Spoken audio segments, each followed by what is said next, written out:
Wghq Kingston. On your radio at 920 AM and 92.5 FM. And also online at mykcr.org. Hi, I'm Kelsey Grammer. Wounded Warrior Project supports injured veterans by connecting them with fellow warriors, by serving them through mental health and wellness programs, and by empowering them to live on their own terms. No one should face a battle alone. Join us at woundedwarriorproject.org. Long ago, you wouldn't think of galloping on a horse while doing calligraphy, and you wouldn't have attempted to ride your bike while typing a letter. Yet you think you can safely operate a multi-ton vehicle while texting? Behind the wheel is no place to multitask. If you want to BRB, drive now and text later. Lives depend on it. Visit StopTextStopWrecks.org, a message brought to you by the National Highway Traffic Safety Administration, Project Yellow Light, Noise, and the Ad Council. On top of first-class care, you will never receive a bill. The only thing we had to worry about was just keeping Azalea comfortable. St. Jude saved her life. Finding cures, saving children. Learn more at stjude.org. Hi, I'm Steve Thomas for Habitat for Humanity Restore. Habitat Restores are nonprofit home improvement stores and donation centers that sell new and gently used furniture, building materials, and appliances to the public at a fraction of the retail cost. The Ulster County Restore at 406 Route 28 in Kingston needs your donations. Call our hotline at 845-853-7499 to schedule your free pickup. And thanks.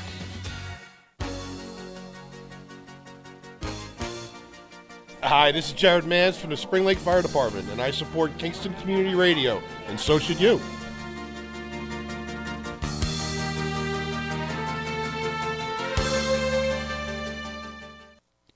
This portion of Kingston Community Radio is brought to you by Ulster Savings Bank. Visit their newest branch, conveniently located at the Ulster Commons Plaza in Lake Katrine.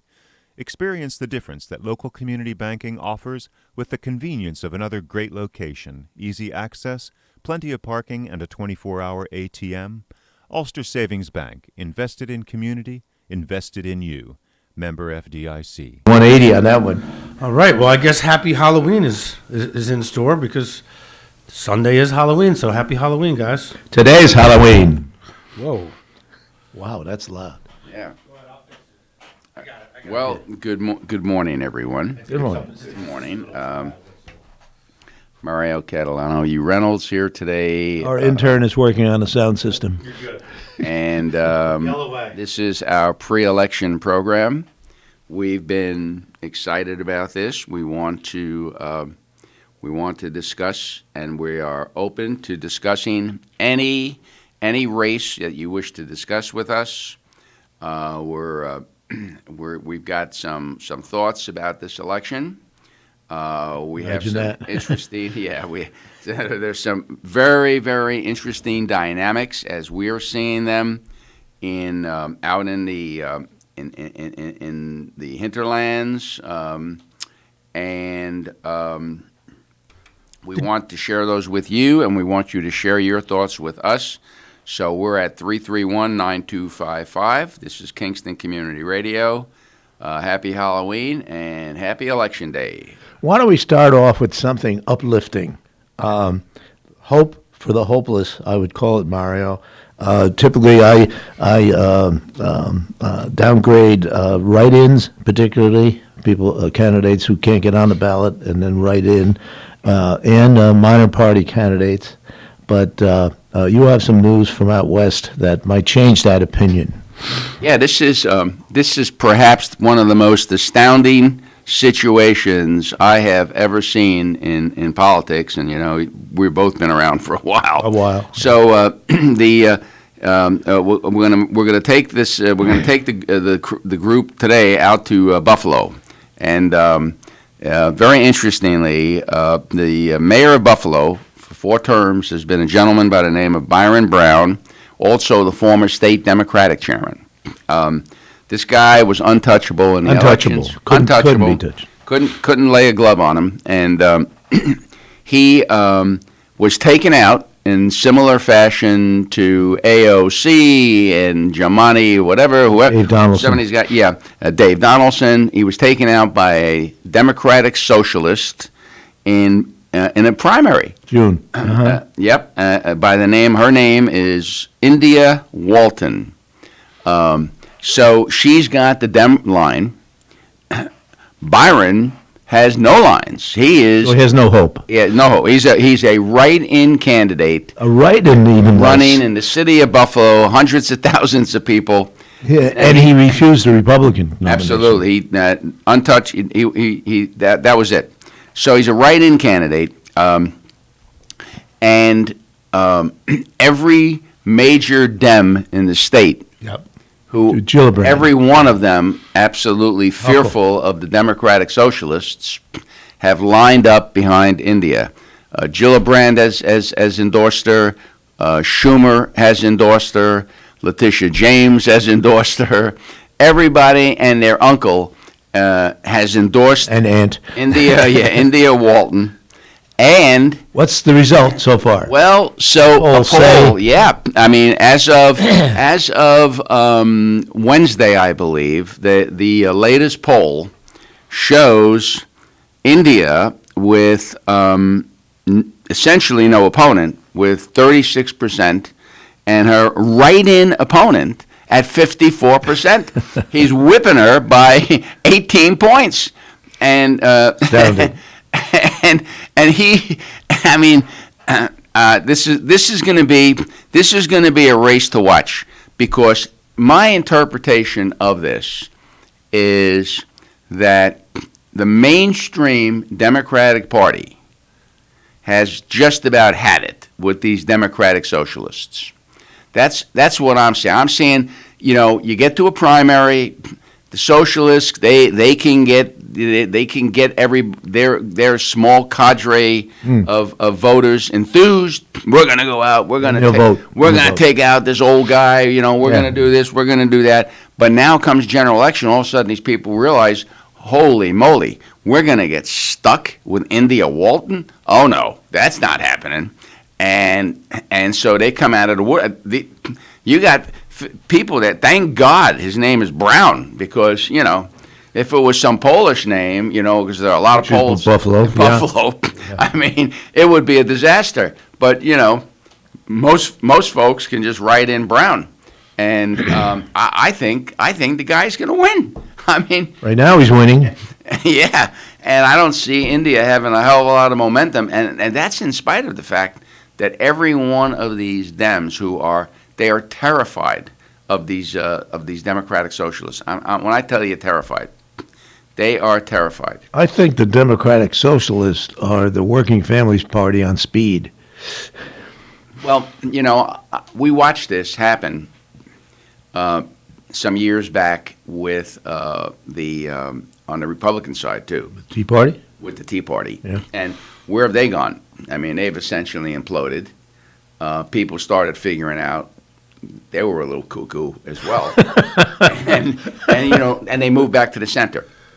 Traditionally, in this country, people are very comfortable in the center. You can be a little left of center, you can be a little right of center, but people are very comfortable with their politicians being somewhere in the center. Now, you got some outlier, you got some areas, like crazy San Francisco where, anything goes, and, some of those situations. But generally speaking, the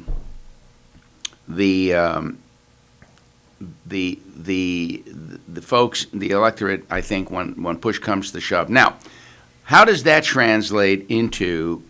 Let's talk about two local races. You've got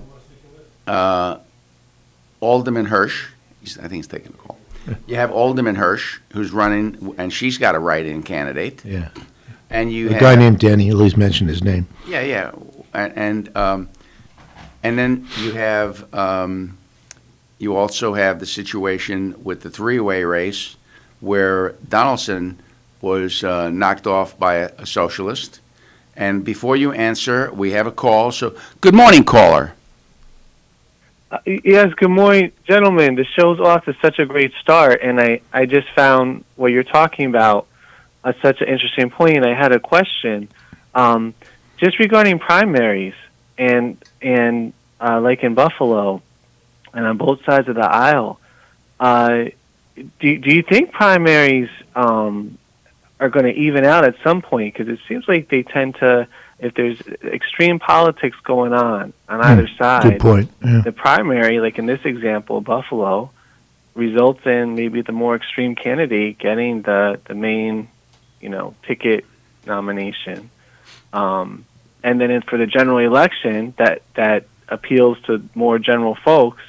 They don't have a candidate that really would resonate with more general folks. And I think this write-in is so interesting. And I just think it's just interesting how, not many people vote in a primary compared to the general election, it seems to me. Is that true? Yeah, it's about 3 to 1. It's about 3 to 1, general versus primary. Yeah, and I see, and thank you for this call, by the way. It's very, a very astute observation. Going forward, what I see is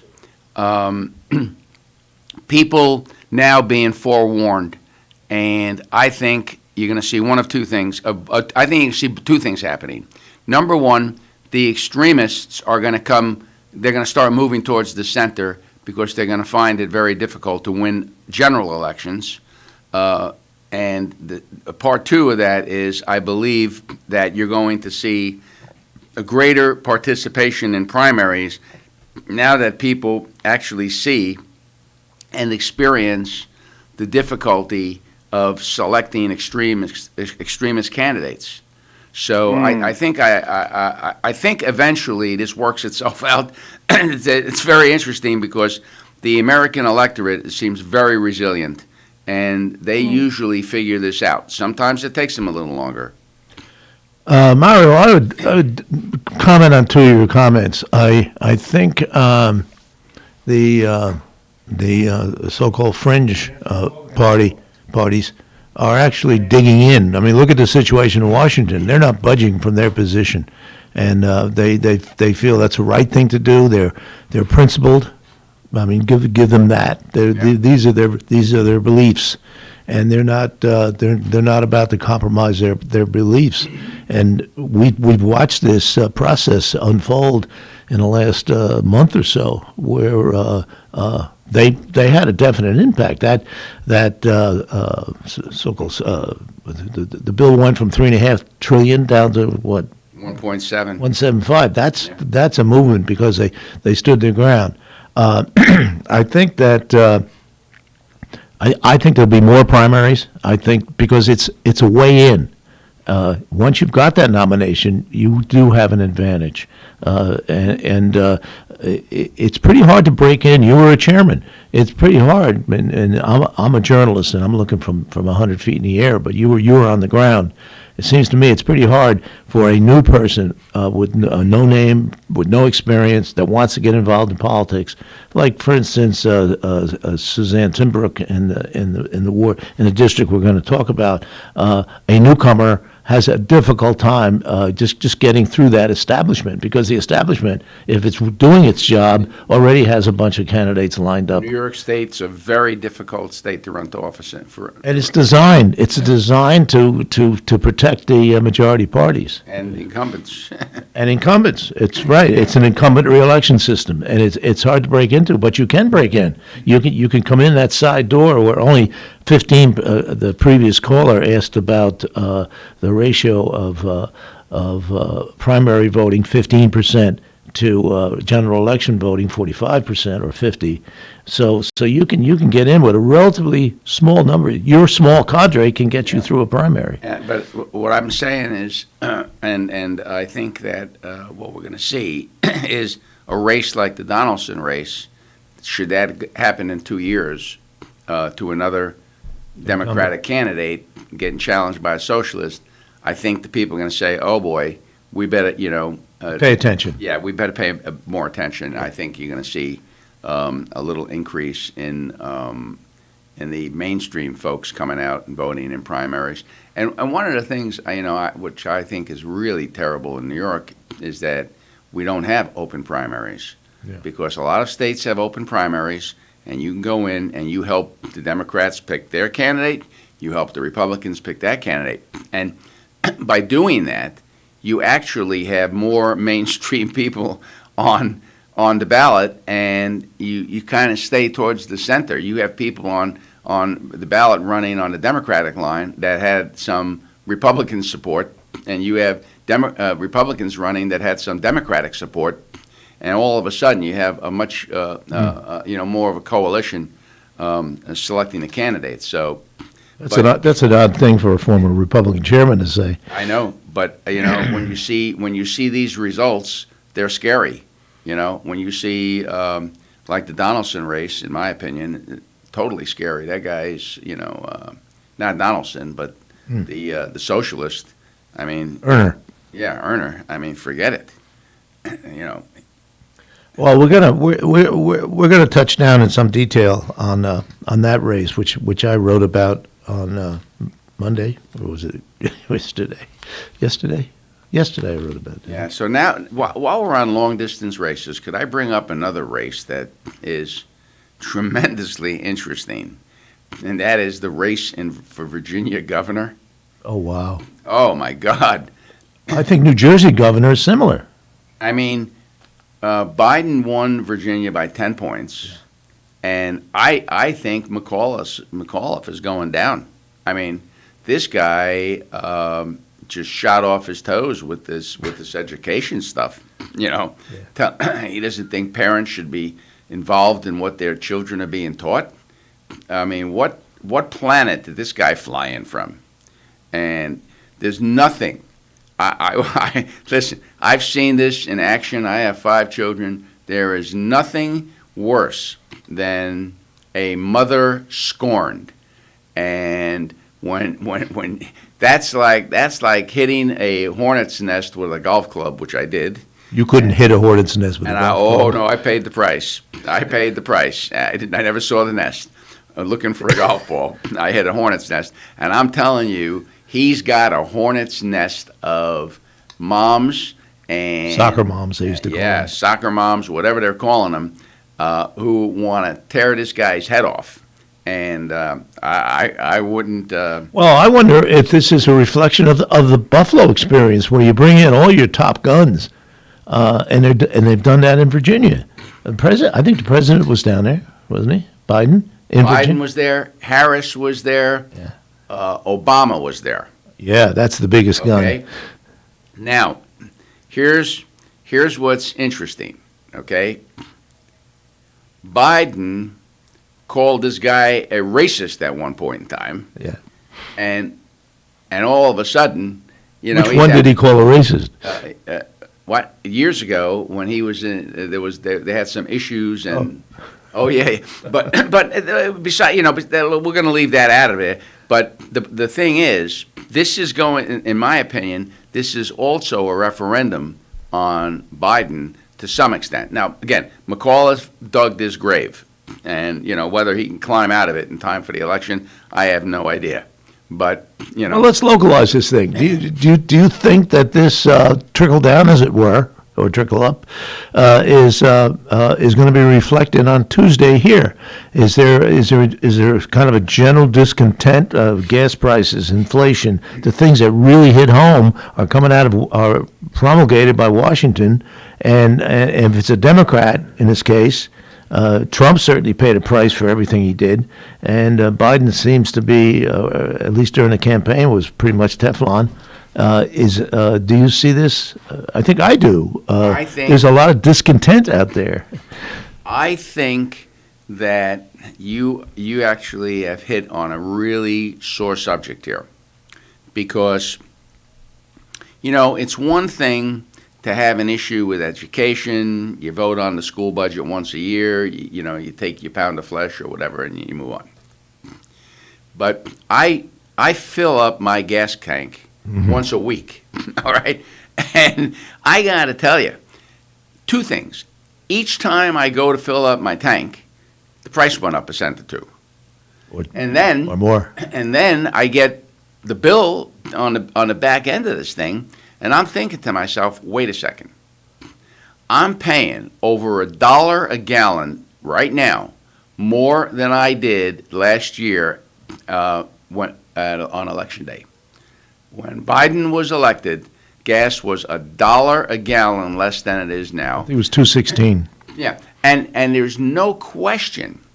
And right now it's $3.50. Yeah. So there's no question about how that happened, because the first thing this pea-brain did was cancel the pipeline. And then they started canceling drilling on this and stopping that. You can't do this. And essentially the companies are like, you know what? We're not drilling anymore, because this is, we don't want to deal with this. And so they just walked to the sidelines. And I mean, we're sitting on the states of North Dakota, South Dakota, Montana, and a portion of a district in Canada are sitting on a reserve that has 1 trillion gallons of oil. Wow. And it's still in the ground, okay? And I'm still paying now. This is pretty much shale now, isn't it? Fracking. I'm not sure if that's all shale up there. I think they have some nice reservoirs. But the point is, who's going to get blamed when you're going to buy gas and you're paying $50, $60, $70 to fill up your car with gas? That's money that you can't go out and buy a cigar. That's all your disposable money, your fun money. You go to a movie, whatever, and people are. I don't know. I think it's early in the process. I would say in 2022, it's going to be a debacle for the Democrats. They're heading for the exits like you can. I wouldn't be surprised if our local congressmen, the Hudson Valley guys, decide they want to take a job someplace or get Is this wishful thinking on your part, Chairman? No, I'm sorry. I said I wouldn't be surprised. Okay. Because you've got to get very, very nervous about Biden's poll numbers. 37%. Yeah. I mean, in his first year. in 10 months. Yeah. This guy is a walking, wrecking crew. And he's an albatross. Yeah. I mean, and if he can't pull this Virginia election, so let me kind of segue into something else. They kept saying, we've got to get this bill done before he goes to Europe. That was nonsense. That is total baloney. They've got to get this bill done before McAuliffe loses in Virginia. They needed to get this done before Election Day, because if McAuliffe goes down in flames in Virginia, they're going to be running for the exits. He won't be able to get a ham sandwich passed in Congress. Nothing. And she knows it, and Pelosi knows this, and Schumer knows this, that those of their party members who are weak and vulnerable, they're going to take this agenda and walk away from it. Do you include our congressman in that weak and vulnerable crowd? Let me say this. I've done some research on this district. Now, again, we don't know how this district is going to end up, and this reapportionment thing in New York has been scandalous, and so we don't know what's going to happen. But if Molinaro and Delgado were to run in this current district, here's what I would say. Molinaro beat Cuomo in every county in that district except Ulster. And Delgado won Ulster by 19,000 votes. Cuomo only beat Molinaro by 5,000 votes in Ulster County. That's a 14,000 vote swing of people who voted for Molinaro in Ulster County and voted for Delgado. Or voted against Cuomo. Yeah. So the point is that right now, if I'm Delgado, I'm getting my resume ready. All right, because he's a bright, talented guy. Yep. Now, by the way, I can't attribute this to anybody in particular, but rumor has it that he's taking a look at the potential run for Attorney General.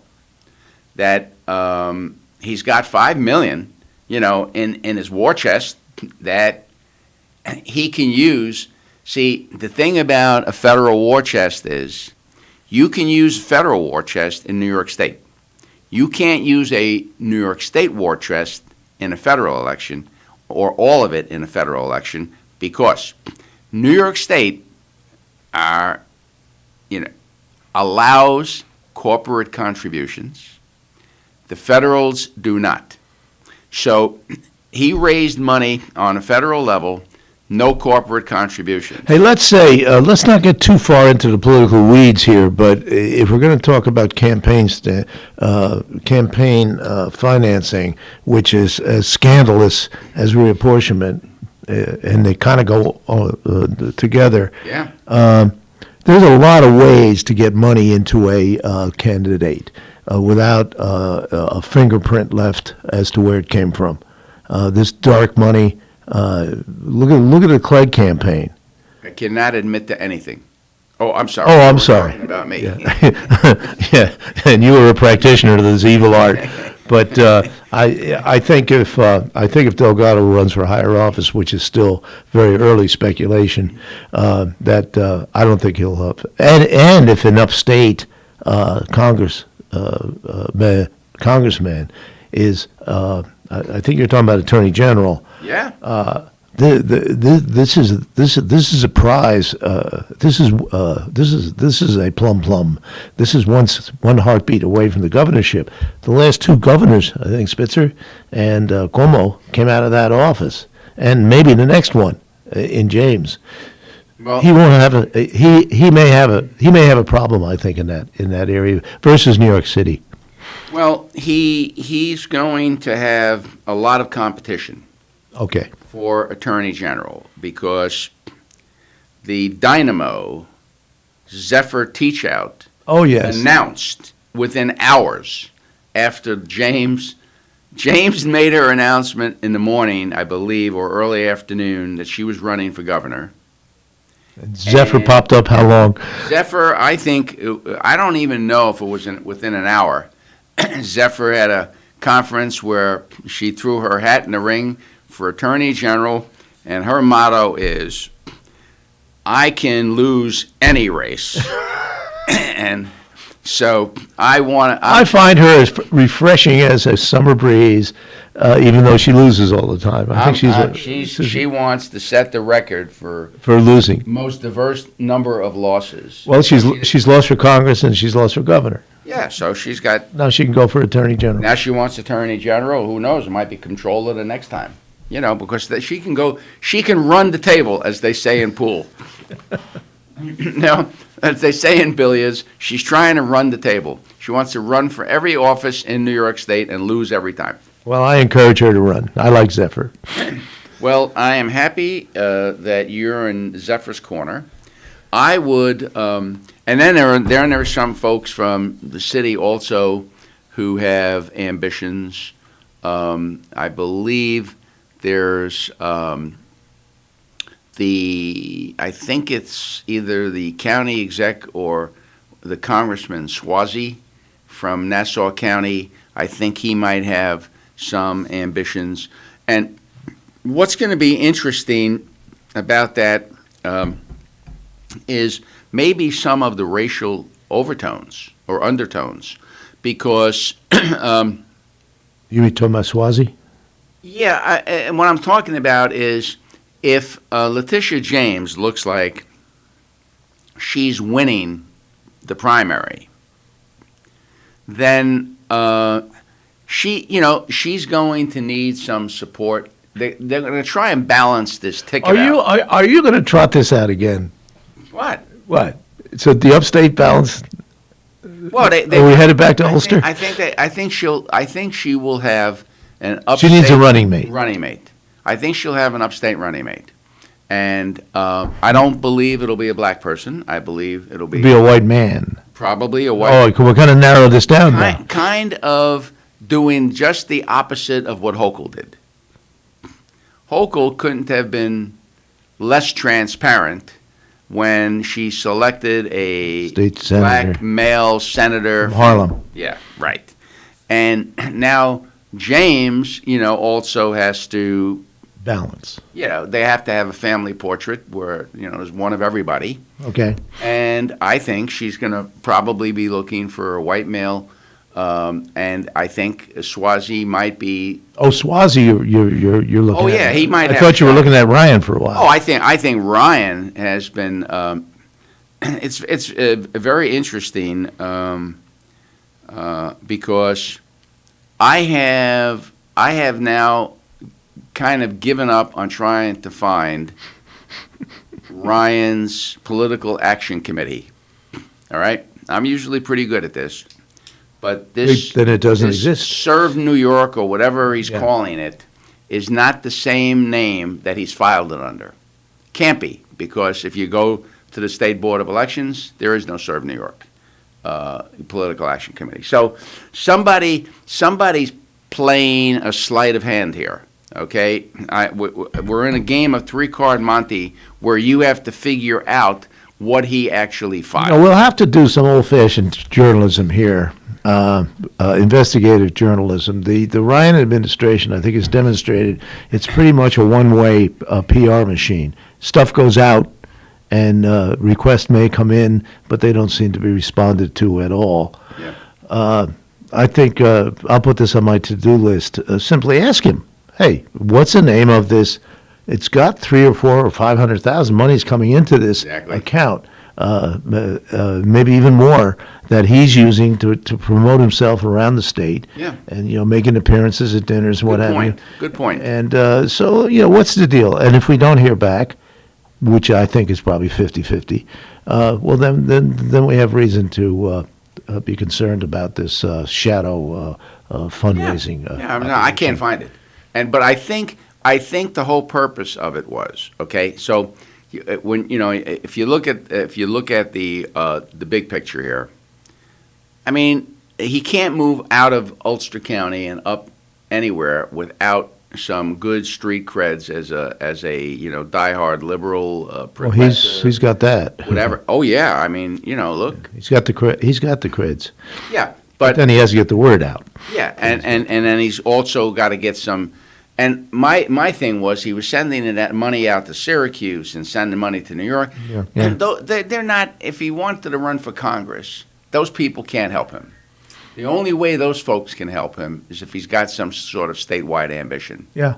And that's I mean, That's a good analysis. Yeah. You got to, you just follow the breadcrumbs, who knows what happens, You're on your game this time, Kat. Maybe we could move around a little bit. We've got and folks, in the second hour, I think we're going to do all the propositions.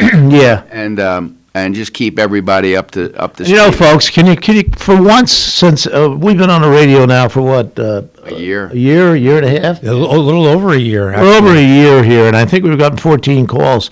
In that year. Well, no, you get more calls than that. Some of them, they get screened, and if they're not intelligent questions, I click them. We like to deal with unintelligent questions because I'm not going to waste your time. It's our level. We're at 331-9255. 331-9255. We want feedback. We want to know what you're thinking. We're tired of talking. Yeah. Let's go. Give us some. Come on, you guys aren't tired of talking. I see you guys walking in Hillside Acres, and I see the mouths going. You guys are constantly talking. We're preparing for the next show. Yeah, well, that's good. I wish all the hosts would do that. They do. So. Hey, there was an item in the Freeman list this week about turnout for early voting. Oh, yeah. Which was, I think, kind of funny because the turnout looks like to be about 2%. Of the overall enrollment. There's a lot of people enrolled to vote in this county, about 120,000. Wow. And if you're bragging about 1,800 people turning out on the first day or the second day, I've my personal view is, although I was tempted, I rode by my polling place yesterday, and I really didn't have too much to do. And I thought, gee, maybe I'll just pull in and vote. You know, I won't have to vote Tuesday. And then I thought, nah, that was like yesterday was Thursday. Something might happen over the weekend. Sure. Something might break. Yeah. Some revelation or some late minute attack by one candidate or the other. And on my blog this morning, one of my regulars wrote in and commented. His comment on my blog was, "I wish I'd seen that before I voted." Oh, wow. So that might have influenced his vote in this case. Yeah. And I think early voting is a convenience. I'm in favor. I think you are too. I can't speak for you, Mario, but I'm in favor of the more people who vote, the better. The better representation. Absolutely. You know, and early voting is one way to do that. But I think people need to take it under advisement that they once their vote is cast. Yeah, they're making although some decision places without, you know. Some places let you do a redo. You know, I voted Thursday. It's Tuesday today. I want to change my vote. I don't think it's applicable here. Yeah. But in other places, you can do that. Maybe that's an idea. It's a little complicated, affidavits, what have you, etc. But I am not an advocate of a general early voting. But I kind of like the tradition, you know. When when my kids were home, I took them to the polling place with me on election day, and we went through. They came in the booth with me. Mm-hmm. We would show them. We would make decisions, and they would pull the levers, and it was a lesson in civics. Yeah. I encourage people, you know, if we're worried about young people not voting, part of that is on us as parents, because we need to incorporate that into their way of life. We need to make that something important to them, and if they know it's important to us, it becomes important to them. So, you know, shame on us for not, you know. Yeah, I agree with you. I am guilty on that count. I didn't do that with my kids. Although they're both active voters, they pay attention. They know what's going on. Pretty much did it on their own. Although they may have heard me grumbling around the house about politics and stuff like that. I didn't. Stop. You were covering. Yeah, I was in the service. When I turned 21. In those days, you had to be 21 to vote. I got a ballot. I was overseas, and I got a ballot 2 weeks after the election. So it didn't really matter. But I looked at it, and that was the beginning where I started to really take interest. I looked at the ballot. It was a ballot, and it had all the local names on it. I didn't know a single person. I didn't know who my alderman was back home. Wow. With my county legislator, and I thought, maybe I ought to pay attention now. Yeah, there you go. I was a voter. Yeah. But you're right, Mario. That's a good point about talking issues with your children, and not necessarily brainwashing them, like we teach morals to our children. Yeah. Which is, I think, where morals should be taught. We don't have to do any brainwashing. That happens in school. What you need to do is you need to balance the table at home and show them how your decision-making process, you know, occurred, and then have them go to the polls with you and experience. And we have a call. All right, which one of our lousy comments do you want to discuss this morning? Good morning, caller. Good morning, gentlemen. Good morning. I want to ask a question regarding Wghq versus James. For the primary for governor. This is my question. Do you think that Wghq, what kind of high wire walk is she going to have to do? One thing that has really struck me is how she has said, "Oh, I was out in Buffalo, up in Plattsburgh. I didn't talk to Cuomo all the time. But you're the second in command. How could you be that separated?" And when I've seen the interviews, especially initially when she stepped in as governor, she would give this response. No one would question it.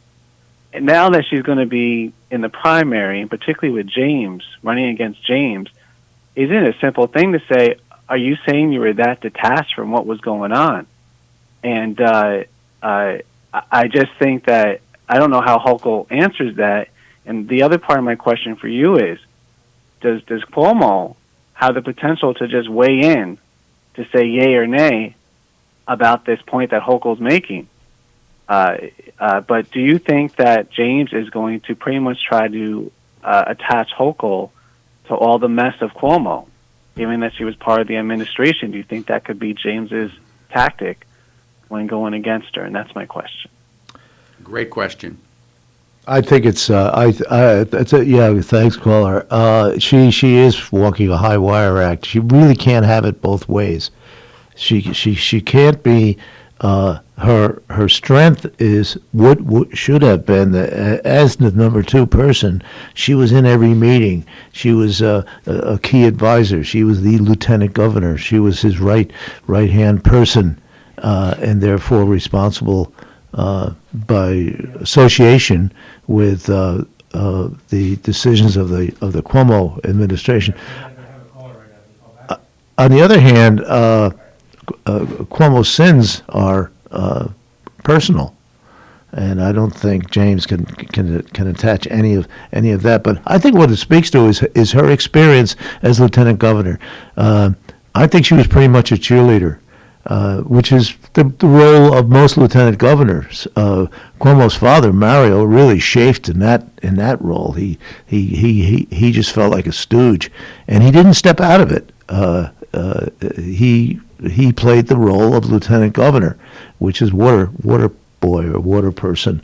So there is that, but if these two run on their experience, Cuomo or Hochul will have been governor for over a year by the time the next election is held. Almost 2 years.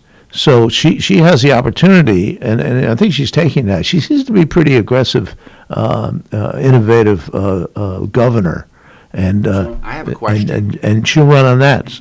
I'm sorry, Mario has a question. Go ahead. No, I question of you. It was reported at one point in time that Cuomo tried to dump her. Yes, the last election. After that second term, he excluded her from just about everything. Do you think that plays into it at all? I think, yeah, sure it can. She can easily separate herself from Cuomo, but I don't think Cuomo for his faults did a lot of positive things during his 9 years in office, and but I don't see how she can take a lot of credit for that. If in fact, which I think is obvious, that she was not part, at least in the second term, was not part of that team. She helped get him elected the first time, and then they had a falling out, and as you say, Cuomo just cut her off, but that's what he was known for. Yeah, I think that Letitia James prevails, and I think Letitia James prevails because it's very difficult to beat out a New York City Democrat. Yes. In a statewide election. I think every statewide officer is from New York now. Yeah, right? Yeah. I mean, and Kathy Hochul seems like a nice woman. She seems. I think she's very competent. Yeah, but I don't think it's going to matter at all to the folks. The diehards in New York City. For all the prejudice, and I use the word very broadly, that we upstaters have against New York City. I mean, politicians run against New York City around here every 2 years. Yep. It's just the same in New York City. I was amazed. I went to a rally. I went to Chinatown. A little that right section of Manhattan. Yeah, they are next to each other. And I saw Shelley Silver up close, and he was campaigning. It was some kind of a Chinese a New Year's or something parade. Yeah. And he was campaigning, and I could hear it from people about upstaters being like some foreign country, and vice versa. Absolutely. But unfortunately for Hochul, the real numbers are in New York. Yeah. We have another caller. Good morning, caller. Thank you. Hey, fellas. What would you like to discuss? My name's Alex, longtime listener, big fan. Just wanted to bring up something that you guys were talking about with drawing the lines between like AOC India Walton. Also, Eric Adams is another one. Where if you look at these races where there's like an incumbent who's kind of an old machine guy, and then there's a bunch of challengers who are, maybe there's a challenger who's like way more progressive, has DSA support. If you look at the districts that go for each candidate, it's very interesting. The socialist always gets the most gentrified districts that have like the new residents coming in that have more radical politics. And then it's always the old machine guy. If there's still working class people left in the city, the old machine guy will clean up in those districts. So I see, when you're trying to handicap Phil Erner versus Donaldson, it really is a question of how many people really moved in here that are going to vote for Erner. Because I don't see any new transplants who are going to support Erner. I don't see any new transplants that are going to support Donaldson. I think most of Erner's support is going to come from these new people. The only question is how many of them came into that district, and are they going to turn out? Yeah. Good point. That's it. Yeah. No. Good observation. What I've noticed is that these folks come here because of the desirability of living in Kingston and not having to put up with the debacle of living in New York City or other metropolitan areas. They just love the environment, and then they vote as if they still lived in New York City or these other places, and they want to transform Kingston back into where they came from. And to me, it's just insane. I'll say this too, that I'm no Donaldson fan, and I would argue that Donaldson ushered in a lot of the policies that made it so easy for so many people to move in here. And ironically, those are the people that are going to probably vote him out of office. But that's the really interesting thing, is that the same thing with Byron Brown. He was very developer friendly, against tenants' rights and all that stuff. So he helped, spur a lot of the gentrification in Buffalo. But then it's the gentrification that's actually going to dump him out of office if he loses.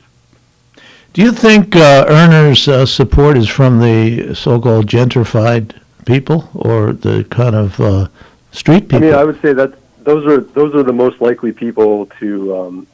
That'll probably be his strongest base, of these new people coming in who are more comfortable with more radical politics. And who wouldn't know? Who wouldn't know Donaldson from anyone? Yeah. Okay, that's an interesting analysis. We hadn't thought of that angle.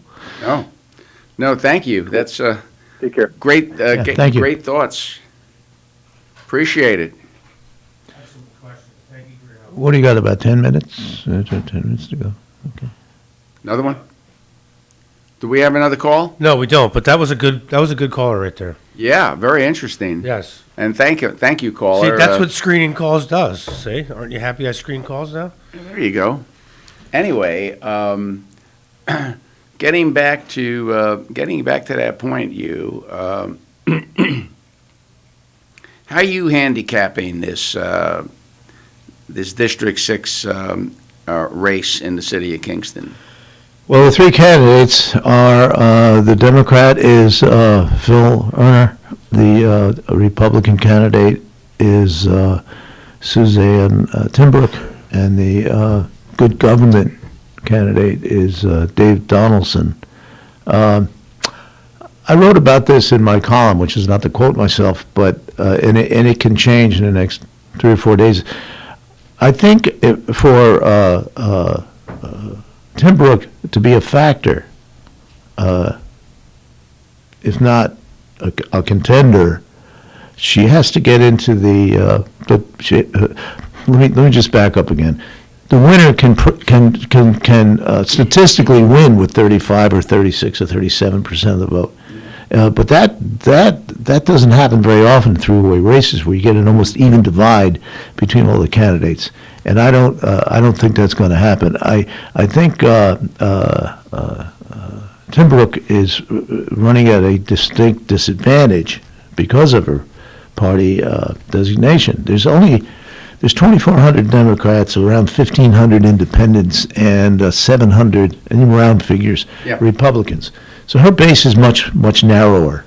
Yep. She would have to take almost all the Republican votes, and then a good slice of the independent voters. Erner has his own issues in that he is, as his caller referred to him as a radical. I think that's a fair assessment. He's definitely very far left in a city, if not a district, that's more moderate to progressive.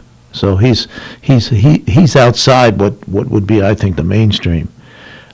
His showing in the primary was it was only 15% of the vote that came out, Yeah. and he got I think 54 or 55% of that.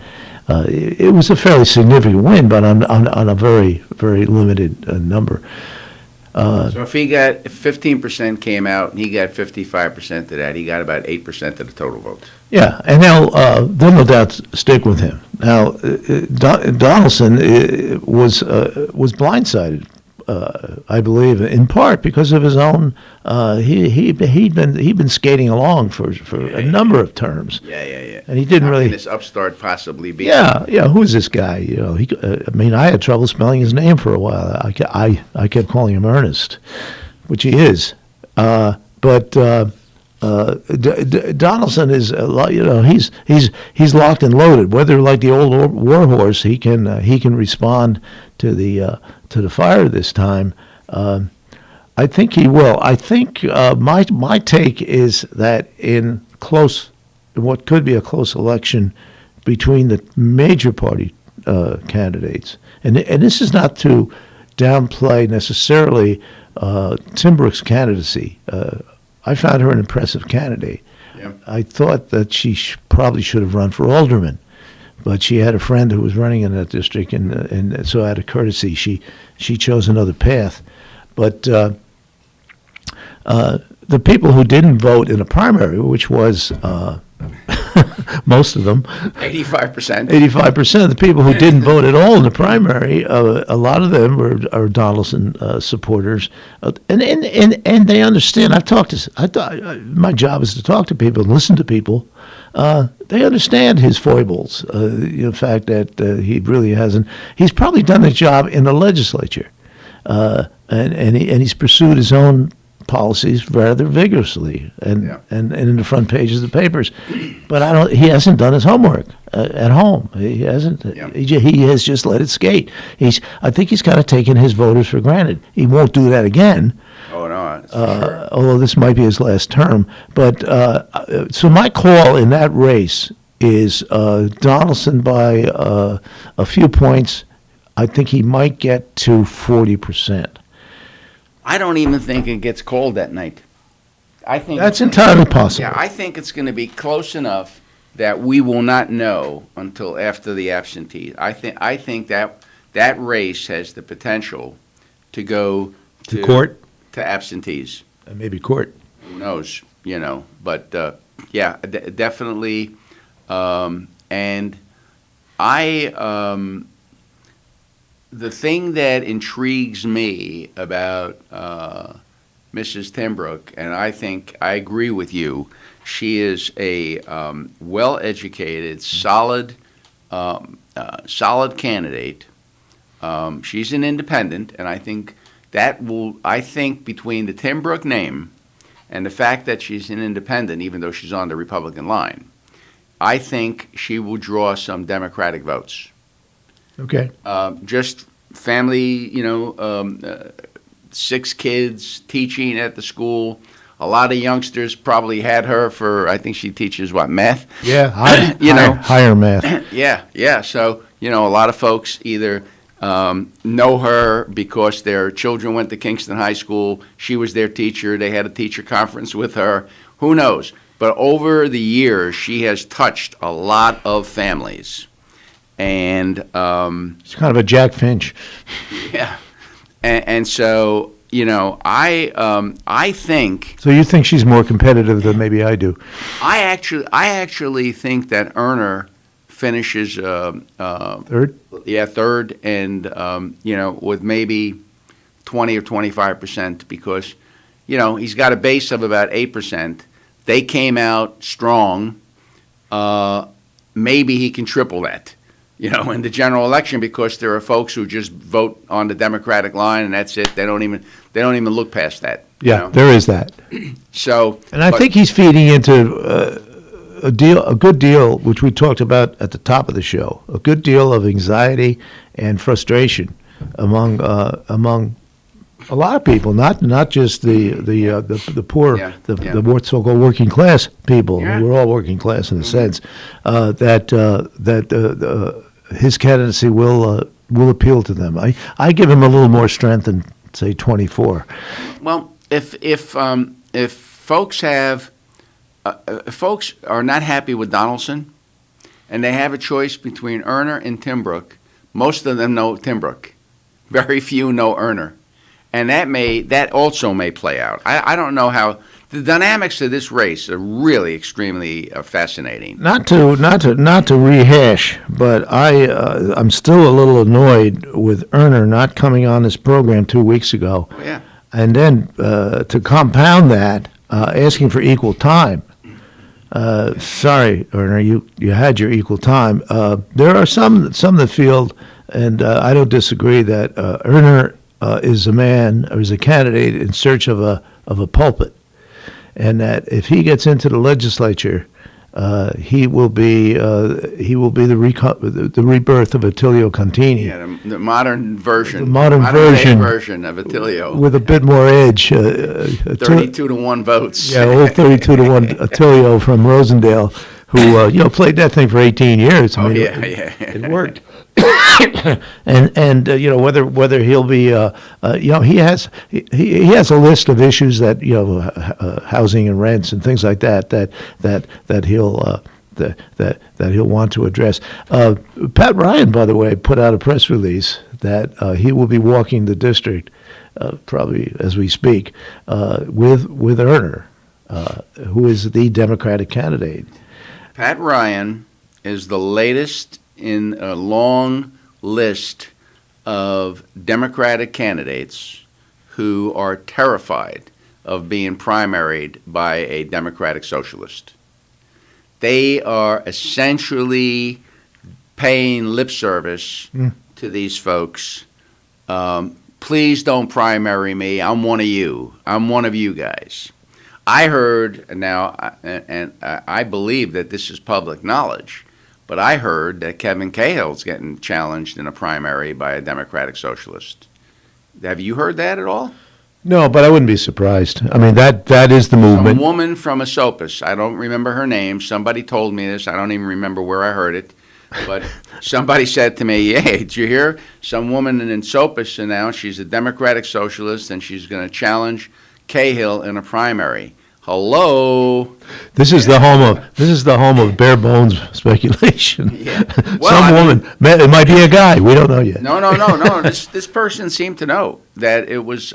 He gave me the name of the woman. I had never heard of. Cahill used to be a radical. I've been living here 6 months. Cahill used to be considered a left-wing nut, radical. I can't say nut of a radical, and he's as mainstream now among the Democratic parties. Nobody left-wing enough for these folks. No. Nobody is left-wing enough for these crazies. All right. Well, not to interrupt you guys because you guys are having a great first hour. Let's go to break since we skipped the 7:30 break.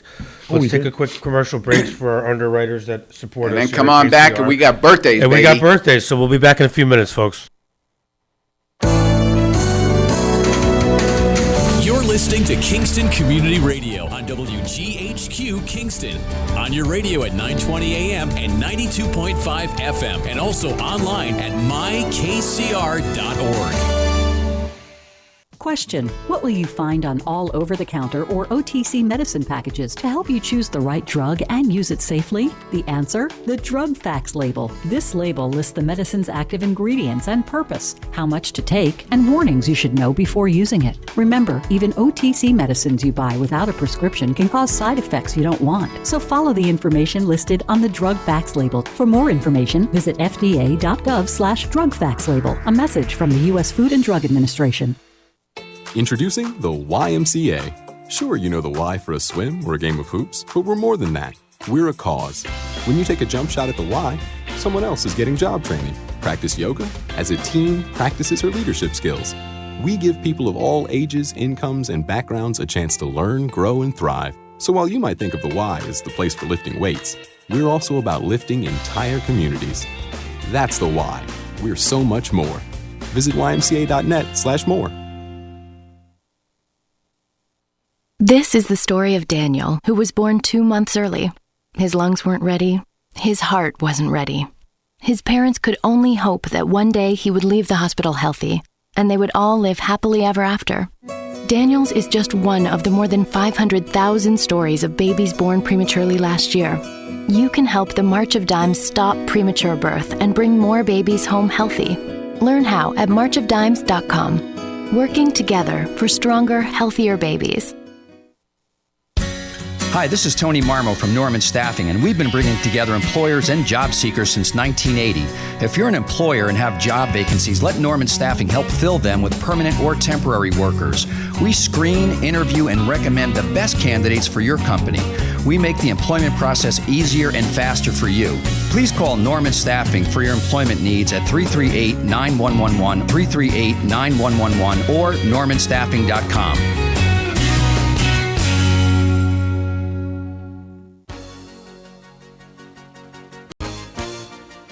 Hi, I'm Ruth Quick from Town of Ulster. I support Kingston Community Radio, and you should too.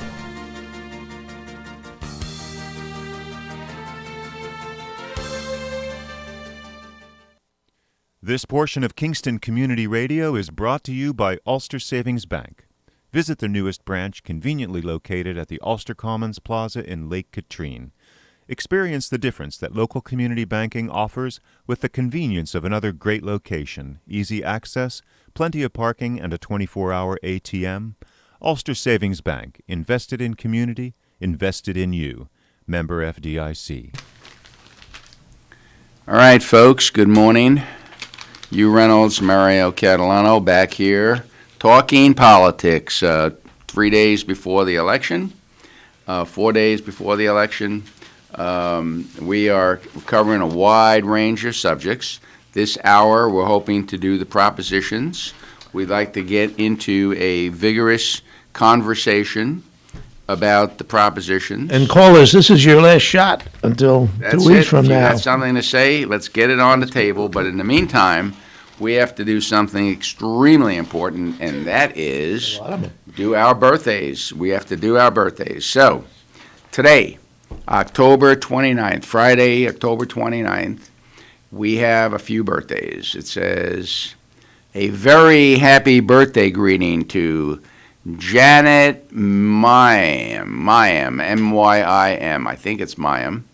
Hope you have a wonderful day. Love you very much. Love, it's either Frank and Evelyn. Love from Frank and Evelyn, Janet. And happy birthday to you. We also have another birthday. Happy birthday to Ethan Kordich, who is 11 years old today. Okay, Ethan, double digits, baby. And love from Mom and Dad. And let's see, those are our two birthdays for today. No, oh, we just have two? We only have two. I just want to wish my son, Robbie, happy birthday. He was 50. Can you imagine? We have 50-year-old children. 50 years old yesterday. Happy birthday, Robbie. All right, Robbie. Happy birthday to Robbie Reynolds, who also happens to be my attorney, so you better be nice to him. Mine too. Yeah. Anyway, all right, so the winner of the famous Boyce Dairy Milkhouse cow pie for October 29th today is Ethan Kordich. What better deal than an 11-year-old winning a cow pie? Okay, baby. Ethan, you can pick up that cow pie. I presume you're not driving yet, so have your parents drive you over to the Boyce Dairy Milkhouse at 62 O'Neill Street in Kingston and pick up that cow pie courtesy of the Boyce Dairy Milkhouse and Kingston Community Radio. And Tomorrow, October 30th, we have a couple of birthdays for October 30th. And it says, wishing you a very happy, blessed birthday, Evelyn Rockendorfer, Rauchendorfer, Rockendorfer. Hope your day is filled with much joy and happiness. I hope, Evelyn, that I didn't butcher your name. It's a beautiful name, and it's love from your children, Kathy, Frank, Stephen, Debbie, and Janet, and all the grandchildren. Well, Evelyn, happy birthday to you. And we also have, please wish a happy birthday to Manfred Kastner from your friends at the Rosendale Seniors. And the winner of the famous Boyce Dairy Milkhouse Cow Pie for tomorrow, Saturday, October 30th, is Manfred Kastner. Congratulations, Manfred. And that comes to you courtesy of the Boyce Dairy Milkhouse, Kingston Community Radio, and you may pick up your cow pie at 62 O'Neill Street, the Boyce Dairy Milkhouse in Kingston. Now let's get on to Halloween. Halloween, Sunday the 31st. We have a couple of birthdays again. Busy couple days. Okay, so we have a happy birthday to a wonderful friend, Gloria Meredith. Bless you, Gloria, from your friend Linda. And Nora Scheer. Your friends at People's Place, Nora, are hoping that you have and enjoy your special day this Sunday, which is October 31st. And the winner of the Boyce Dairy Milkhouse famous cow pie for October 31st is Nora Scheer. Nora, that comes to you courtesy of the Boyce Dairy Milkhouse. Your cow pie may be picked up at the Boyce Dairy Milkhouse, 62 O'Neill Street, Kingston, New York. One other note, next Thursday, the 4th of November, there will be the WGHQ Happy Christmas Fund Radiothon, which will be held on premises at the Boyce Dairy Milkhouse. And there are gifts for those who make contributions at certain levels. We'd love to see everybody there. Hugh Reynolds and I, Hugh Reynolds and I will be on duty at the 4 p.m. time slot. All of those of the political class who would like to make a contribution during our time slot, you and I will be there at 4 o'clock raising money for one of the greatest causes in Ulster County, the GHQ Happy Christmas Fund. So, Happy Holiday Fund. It goes to all groups, and let's turn out and let's raise some money. And as I said, we'll be there at 4 o'clock, and come on by, say hello, and drop off a check. We'd love to see you. All right, Huey, here we go, baby. All right, we're off. Now we're going to get down to the nitty gritty. And all right, I have before me a sample ballot from this Tuesday's election. This happens to be my own district, which is I live in Ward 3 in Kingston. But on the back of the ballot are 6 proposals that my partner would like to go through. There they are, Kat. Okay, folks. So the first one is the one that's getting the most notoriety, and that is Proposition 1, which is allegedly amending the apportionment and redistricting process.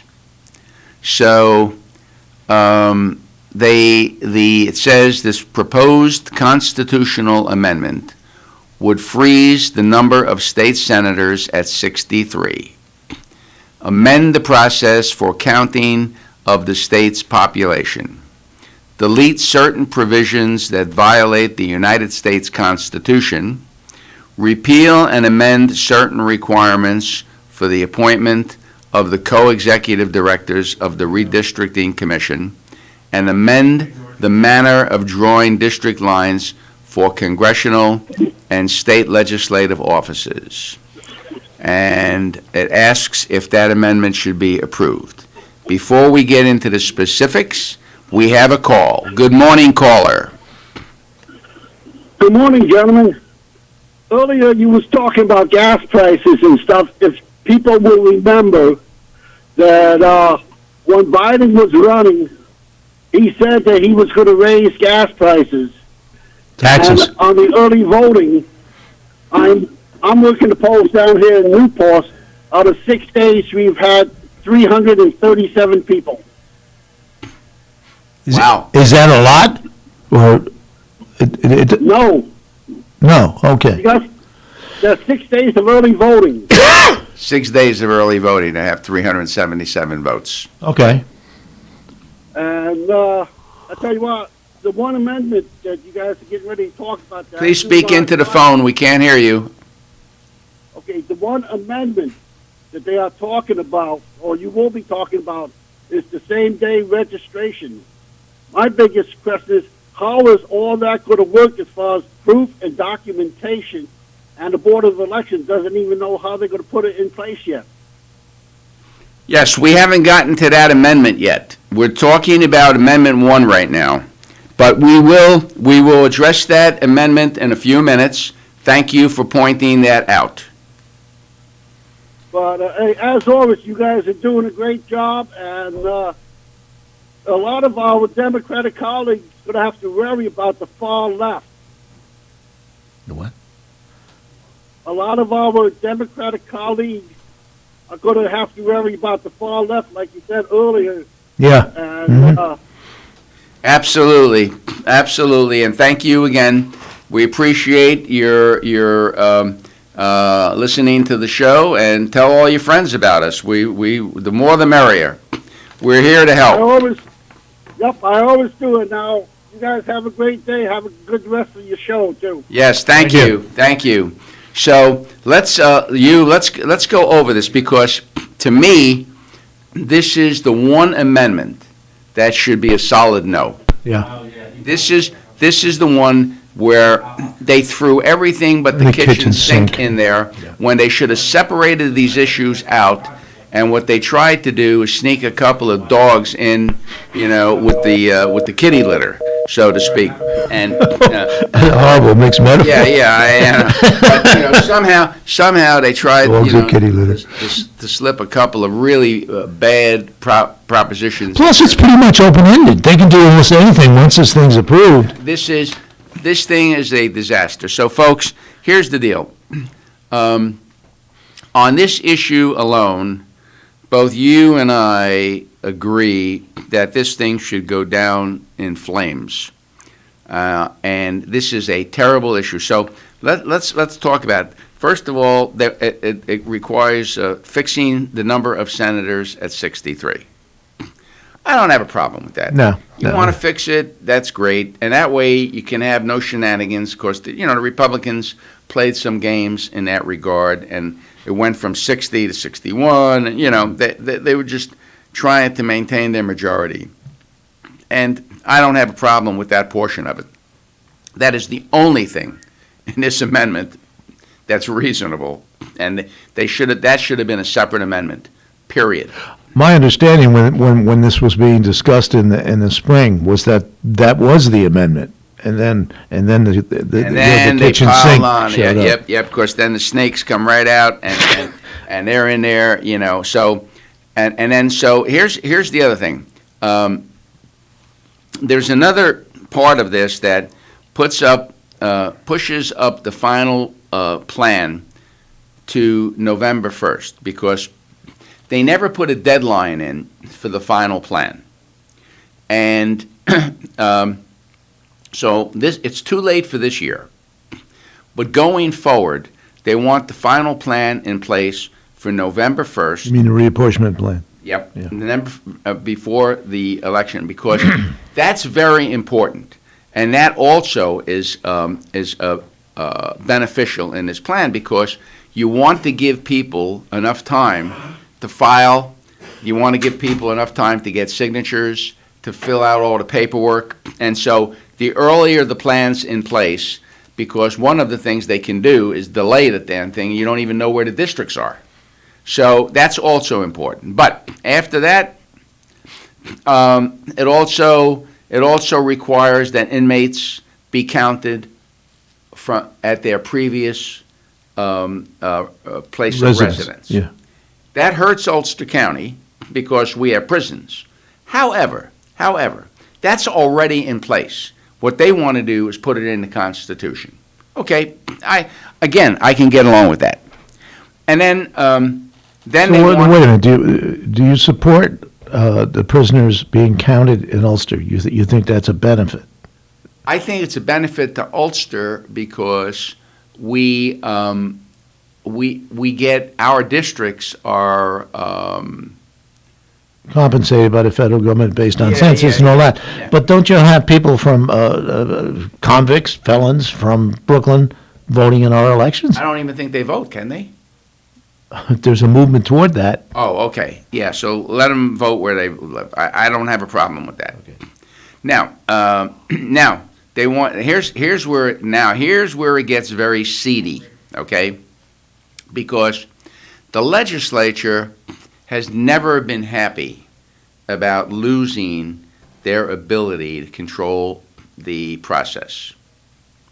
So this is where they snuck in all of, and notice it right at the end, first they give you the nice pretty stuff, and then hidden under the chicken wings are, the, feathers, all the, the vermin. Yeah. So one of the things they want to do is, to remove the ability. So the way it works right now, the majority party appoints 4 members to the commission, the reapportionment commission. Mm-hmm. The minority party appoints 4 members to the commission. And then they elect And those 4 members elect joint executive directors. Okay? So that kind of balances things out because each is going to pick. Oh, right. This amendment removes the ability of the minority appointees to select the two co-executive directors. Only the majority 4 members select those 2 people. So immediately it becomes, instead of 5 and 5, it becomes 6 and 4. I think there's a quick and easy answer a solution that's not going to be considered. Take the politicians out of it. They'll kick and scream to be removed. Let say a high court, the state court of appeals, which I think has 7 judges. Who are generally bipartisan. They're appointed by different governors for life. I believe there's a life terms. They ostensibly don't have any political influence. They can go by the numbers. They have computer setups now where you can find a guy hiding under his bed, and just reapportion by population. Not by Democrats or Republicans, or if you want to remove somebody, or jury rig the system to keep your majority, as you mentioned with Republicans. Democrats are perfectly capable of doing that also. Take the politics out of it, and the hell with, pardon my expression, the hell with this amendment. This just reinforces their power. Yeah. Oh yeah, and that's the other thing. So the way they set it up originally, that we voted for, and by the way, and we put through, even though they've done everything they can to Subvert it. not abide by that amendment.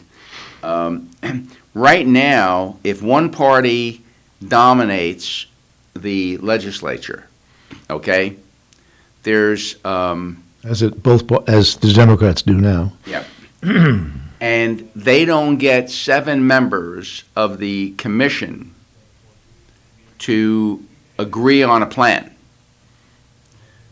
The plan that the legislature then puts forward has to be approved by a two-thirds vote. So what that does is it also gives the minority a little influence on the final plan.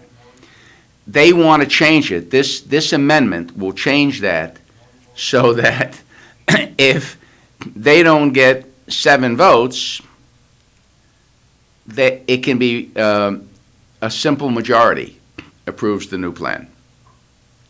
Yeah, it's 4 and 4, isn't it? No, it's there's 10 people.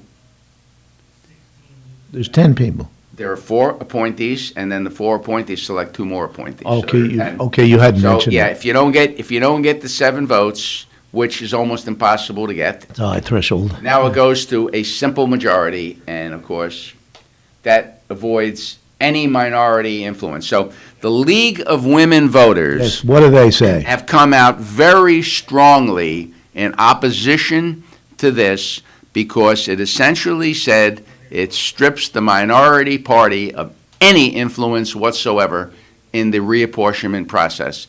And that is not and was not the intent of the original amendment to the Constitution that we passed years ago. So we're on the side of angels here. You and I are all over this, and we say no one should vote for this amendment. This is a sneaky, cynical attempt to essentially have one party control in New York State, and one party control, I don't care if it's all the Republicans, I don't care if it's Democrats, it's not healthy.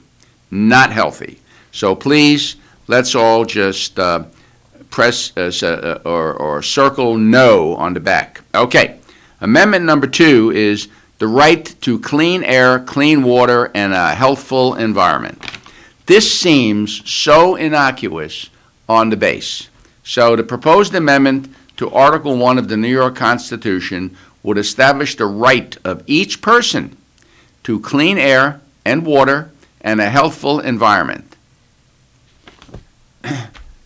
What could be? How can you oppose that? Well, I don't oppose it necessarily. You're against clean air, aren't you? No, I can tell you, but I can tell you what this is about. This is not about clean air. This is not about clean water. Here's what it's about.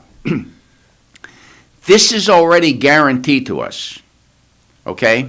However, what isn't guaranteed to us is our ability to sue New York State or any municipality if you think you don't have clean air and clean water. This one was put into the group by the trial attorneys. I was just going to say that. Because trial attorneys. When they passed this, and Pennsylvania has this, there are 4 states that have this.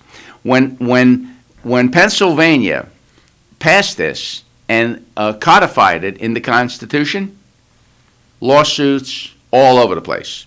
Now, will it increase the cost of doing business? Will it increase our taxes? Probably. However, I'm still not going to be against keeping government honest in terms of providing us with clean air, clean water, and a clean environment. So, yeah, the noble side of me says, really cool, get it in the Constitution, let's codify it, but let's also understand why it's going in there. It's going in there, again, to potentially enrich the legal class, because the lawsuits, again, in states where they've done this, the lawsuits have just.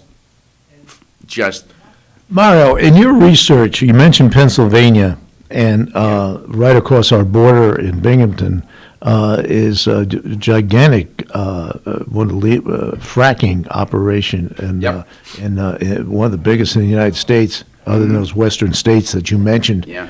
Has there been has there been an upsurge in, to your knowledge, of legal action against that?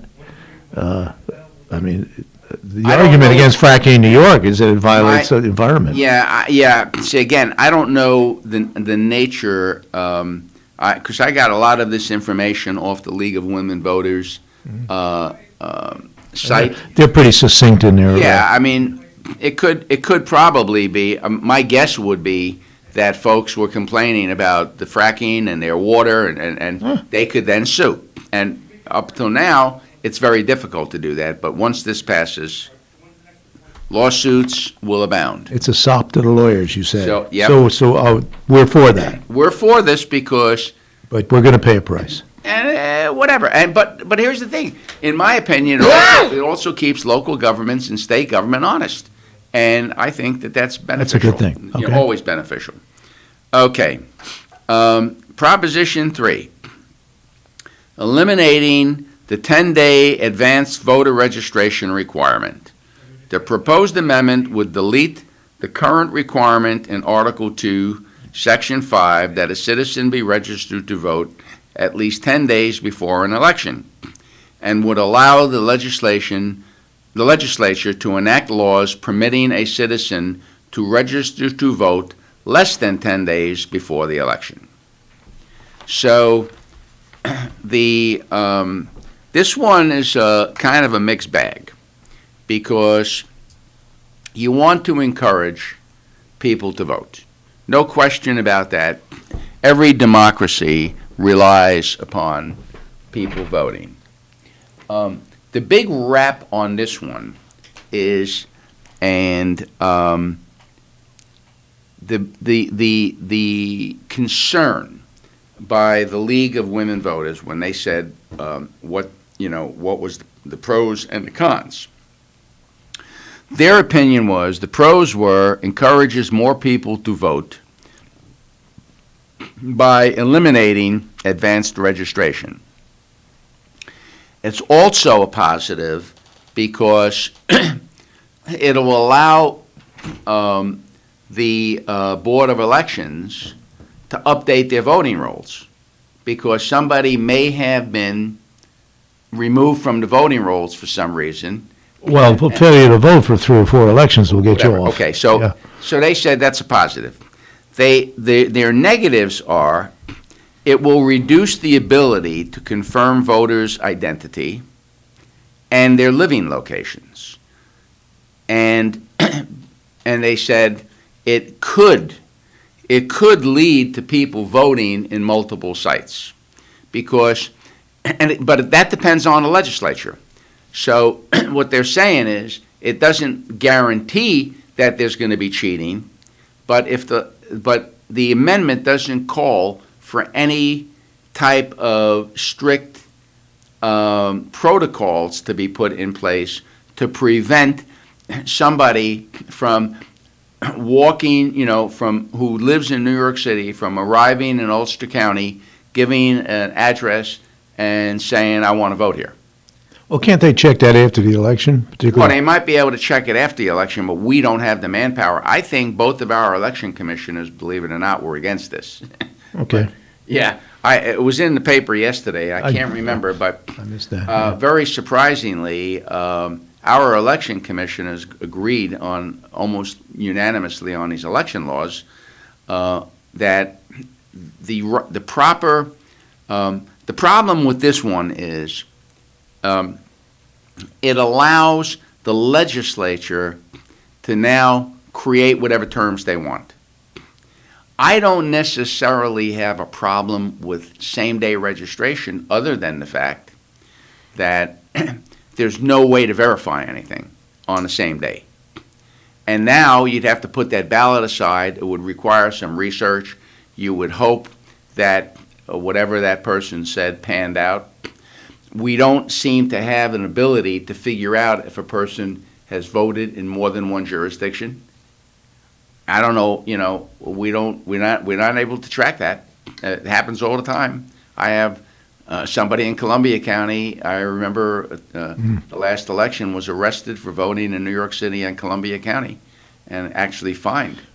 So, well, given the pros and cons, given the possibility or the likelihood that more people will vote if they can just walk it like you walk into a drugstore, where you can walk into an election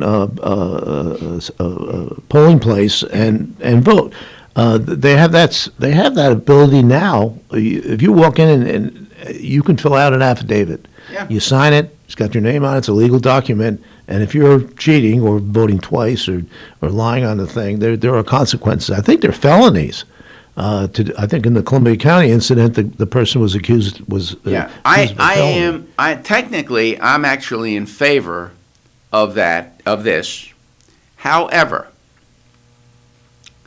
I'm very concerned about the ability of this legislature to ensure that there against fraud. Yeah. I just think the absolute most heartbreaking event is when somebody works hard, runs for office, and is cheated out of a fair election. I think that's a really serious situation. I'm not sure that this legislature right now has the inclination to prevent that. I'm just not sure because it is a concern. Yeah. Yeah, and so I have mixed feelings on this one. So we're giving this a maybe? I probably will vote no on this because they just haven't specified how they're going to protect the election. So I'll vote yes. We'll have a wash here. All right, good. Now, Proposition 4, authorizing no excuse absentee ballot voting. The proposed amendment would delete from the current provision on absentee ballots the requirement that an absentee voter must be unable to appear at the polls by reason of absence from the county or illness or physical disability. What say you, Mr. Reynolds? I think if you want to mail it in, you're a registered voter. For whatever reason, you don't either early voting. There's plenty of opportunity to get there physically. And it's the 23rd, I think, of October was when they started this. Yeah, I mean, you got all kinds. 3 weeks. Yeah, you got early voting, so you can do it then, and you know. So I'm not of a mind. I'm not of a mind that anything we do to expand voting is a good thing. There are caveats. Yeah. So. But on this one, if a person wants to mail it in, it's legitimate.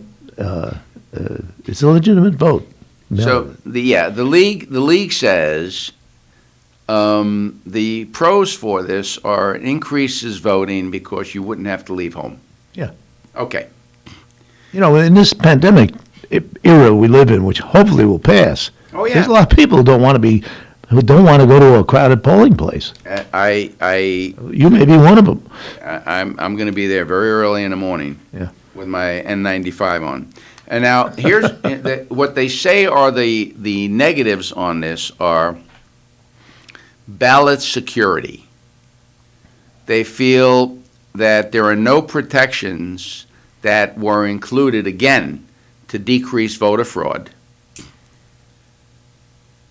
The more people voting absentee, it's going to affect the ability to announce results. And they all have to be counted 10 days later and the whole works. But they could change that. The votes, they could be counted as they come in. They just don't have to be announced, although, you know, that's hard to do. But certainly, well, certified. The previous votes, you know, that are already in-house, they can start counting if they want. But the thing is, so the election commissioners were kind of against this because it just creates a lot more work for the election board. Now, this is not just our election commissioners. This is collectively across the state. And then the other thing that was astounding to me is they want to do this without any signature being required. So it's going to be virtually impossible to verify, and so they said there could be the potential for ballot harvesting because they don't have a provision in this to require a signature that you could compare. So I don't know, about this one either. I probably don't have a problem with all of the abilities to vote, that folks should be able to vote without, leaving home when you have an issue. But there are so many ways to vote right now. You got, 2 weeks of early voting. You got voting that day. People, how lazy has this society gotten that they want to be, they don't even want to, something as important as voting, they don't want to leave home. I just think there are too many. I like to go to the polling places. I see my neighbors. I see the old ladies behind the counter. Yeah. With the donuts and the. Exactly. I used to, when I was the chairman, we'd bring, I'd buy about 15 or 20 pizzas, and I'd drop one off at each polling place for the poll watchers, and that kind of stuff. That's part of their formal training, that they have to be able to devour 10 donuts in 10 hours. Okay. Prop 5 is increasing the jurisdiction of the New York City Civil Court. The less said about that, Mario. To me, that's a purely local issue. I don't know why I'm voting for it at all. Yeah, and that's nothing. But the interesting one is the Prop 6, which is a dedicated Ulster County proposition, and that says utilization of funds designated for payroll expenses within the county budget. That it says, shall the amendment to the Ulster County Charter approved as proposed, local law number 8 of 2020, prohibiting the transfer of payroll-related expenditures designated for Ulster County employment positions as itemized in the annual budget to other budgetary lines during the course of a year be adopted and become part of the Ulster County Charter. So we already have local law number 8 that prohibits it. They want to codify this into the charter, that if a line is there and it says we're going to employ a dog catcher, and we don't hire that dog catcher, and there's $100,000 sitting there in the dog catcher line, that money can then be moved to some other line to pay for, banners for the county office building. That and the legislature proposed this. And apparently Ryan signed it.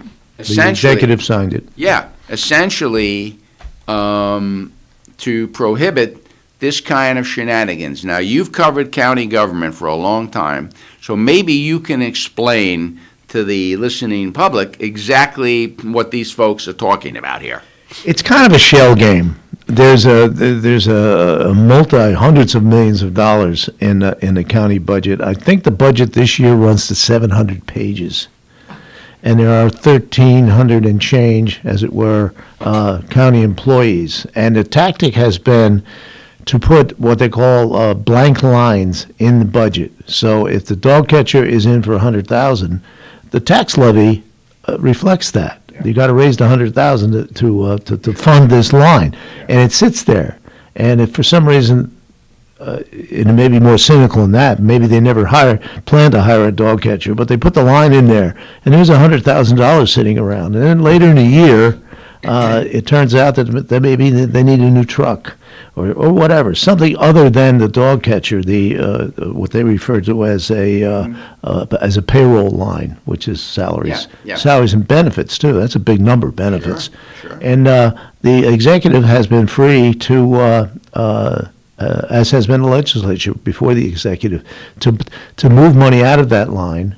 I believe in the old days with the approval of the legislature, but now the executive can just move it and move it to here or there. It has two effects, or just leave it there. If you leave it there, at the end of the year, there's $100,000 sitting there that hasn't been spent.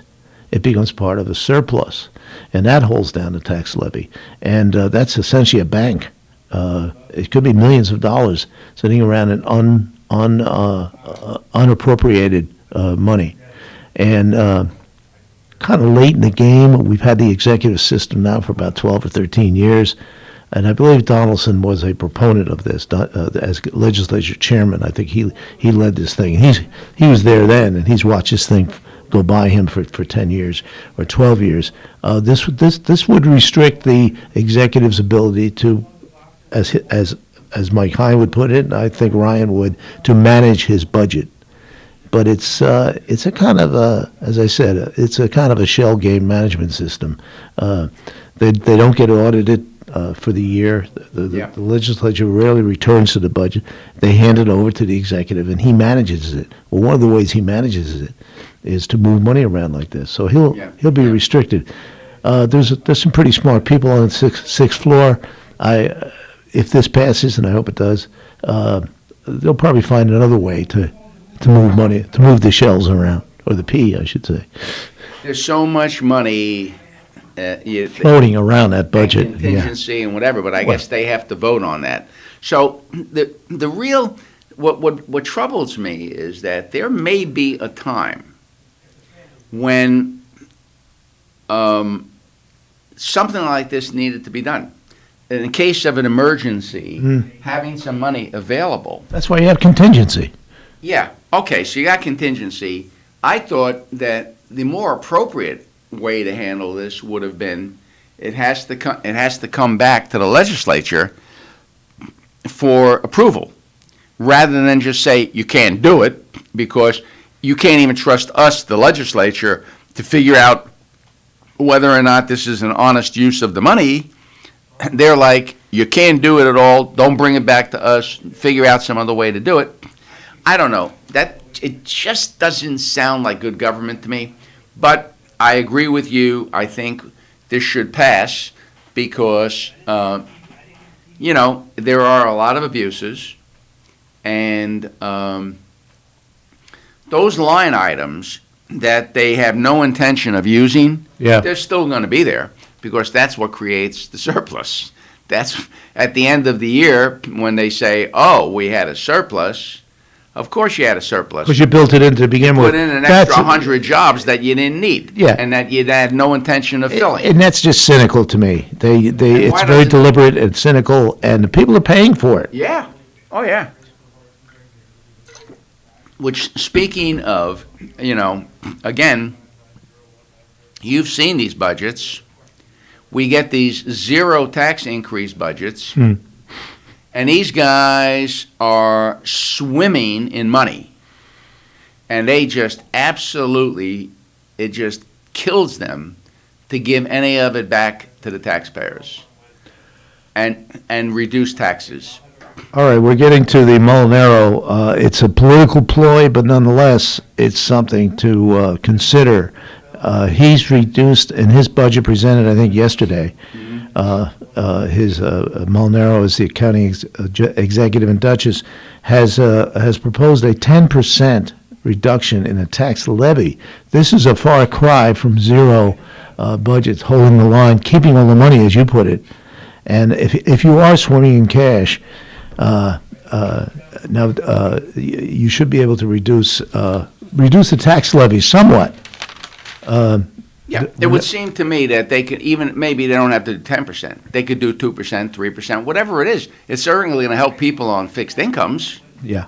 Donaldson, speaking as legislature chairman 2 weeks ago when we had him on, he pretty much poo-pooed that idea that there was a difference a big difference, he said, in the wealth of Dutchess County. They could afford to reduce taxes by 10%. I don't think so, Dave. I think at least make a gesture. And in fact, they have that ability. The legislature, Donaldson, etc., can get up on their hind legs in December 10th or whenever the final budget is voted on and say, no, We don't like a zero increase. We think we can afford 2%. Give it back to the people. Here's Help pay for some gas, that's for sure. Here's what's interesting, Huey. There are 23 legislative races this year, okay? Have you heard one issue brought forth by any candidate in this election? Did you hear one of these 23, or there are probably about 40 candidates, have you heard one of these 40 candidates say, I think we should reduce the property tax levy? No, not a one. And I think it could be, particularly in a close race, it could be a selling point. Well, my legislator hasn't come to the door yet, but if he Mine, does, none of mine either. I'm going to ask him why he hasn't come out in favor of a property tax reduction. This is absolutely ridiculous that this county right now, because, and people don't realize this, but years ago there was a struggle because the only taxes, sales taxes they collect were money that was spent in Ulster County. Now they're getting a piece nationwide of every dime you spend on Amazon or Walmart or whatever. And you go on eBay now and buy something, you pay tax. And the thing is, that money is pouring in. I think that the next legislature, well, let me say this first. The legislature has flown beneath the radar since its inception. Yeah.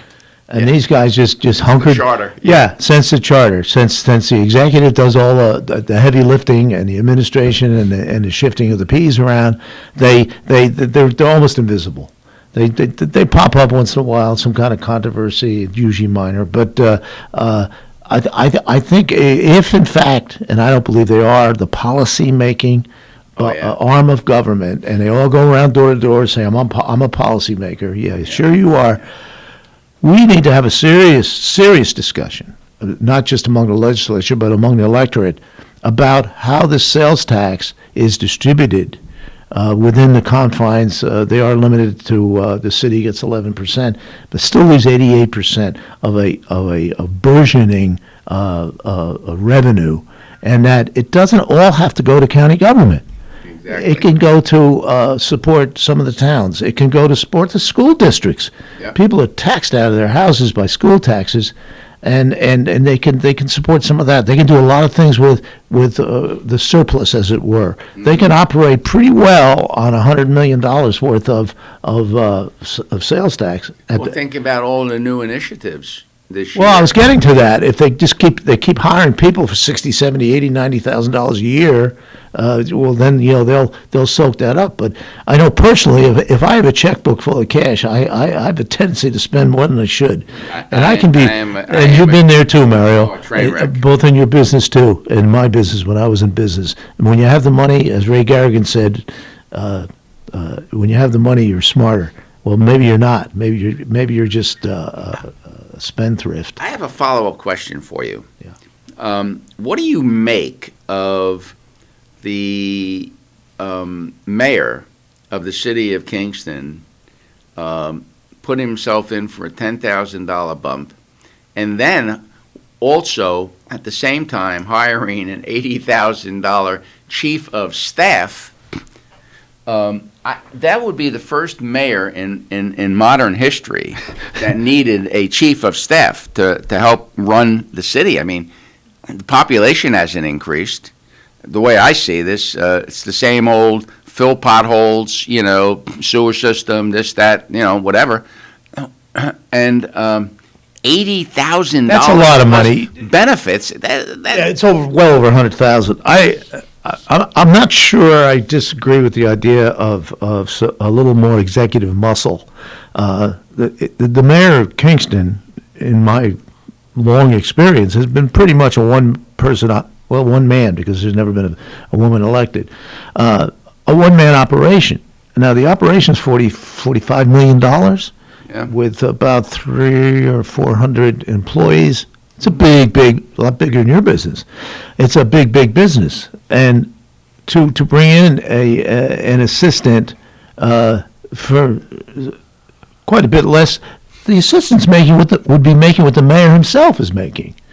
The mayor makes $80,000 now, Yeah, and he's put in for a $10,000 increase. Yeah. I think some of these salaries are out of whack in county and city government. The household income in Kingston, which is a poor town, really, collectively, is like less than $60,000 household income. And some of those households, there's three jobs involved to make ends meet, and they're paying 30 or 40% of their income. These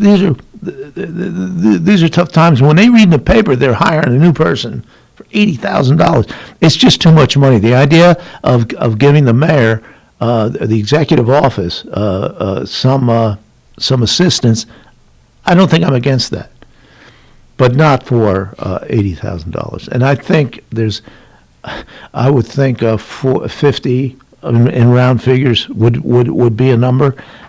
Specifically, this person would manage the stimulus money. And it would be under the supervision of the mayor.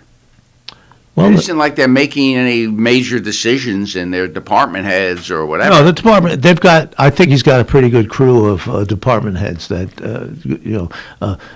run their departments more or less efficiently. But you're adding almost $20 million. So you're adding a third to the budget itself.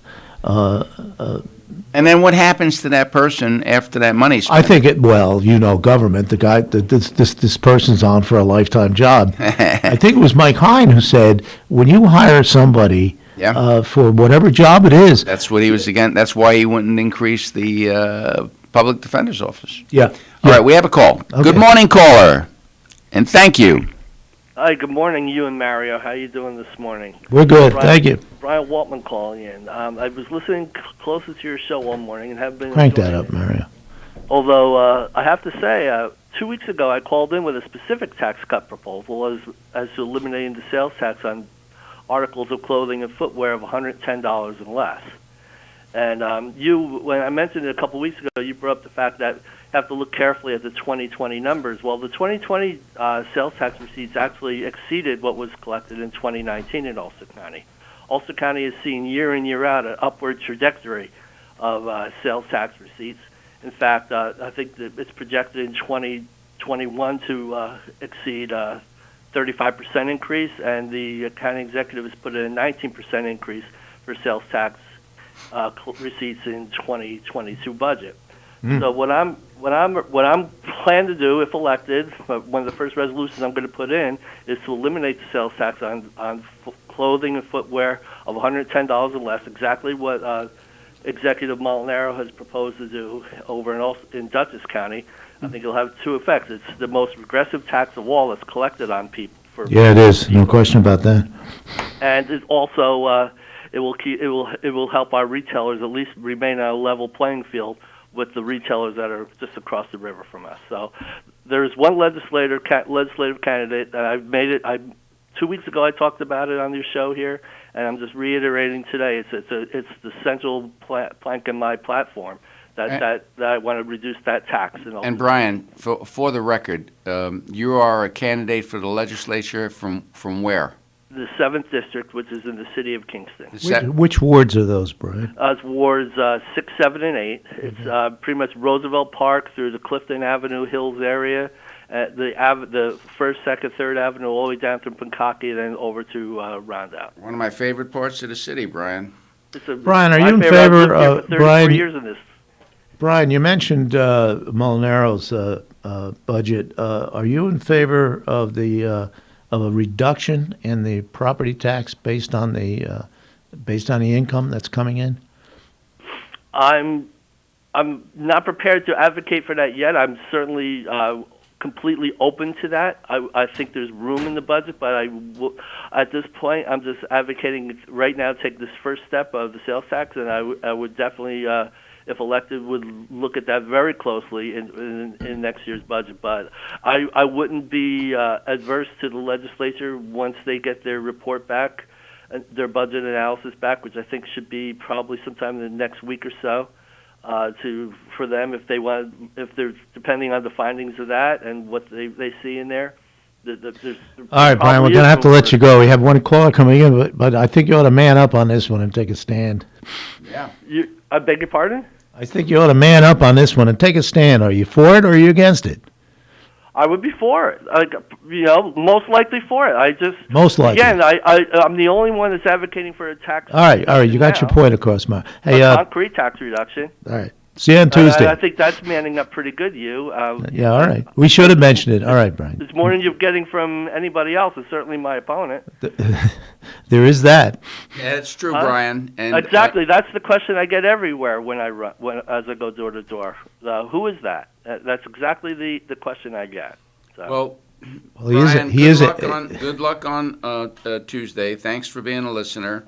I appreciate that. And thank you for stepping up to the plate, because I positively agree that the most egregious tax is that tax on the little guy. The mom and pop are taking their kid in to buy sneakers for $30 and they got to pay a sales tax. Those are the people that we ought to be trying to help, and not necessarily with handouts, but they don't need to pay taxes on all these little clothing items for their children. If I could just say, no one at $110 or less, we're not talking about extravagant pieces of clothing. We're talking basic needed things in life. That's what we're talking about here at that price level. Absolutely, and thank you. And like I said, good luck on Tuesday. So, folks. All right, appreciate it. Have a great weekend. All right, Brian. Bye. That was, folks, that was Brian Waltman. He's running in District 7, did he say? In the city of Kingston. Good man. Anyway, we got a few minutes. We covered the propositions. I got let's cover one last thing, Mario. I don't think we got to this. The majority of the legislature, despite the demographics and the enrollment disparity, it's been pretty even. 12-11, 11-12, back and forth between the parties.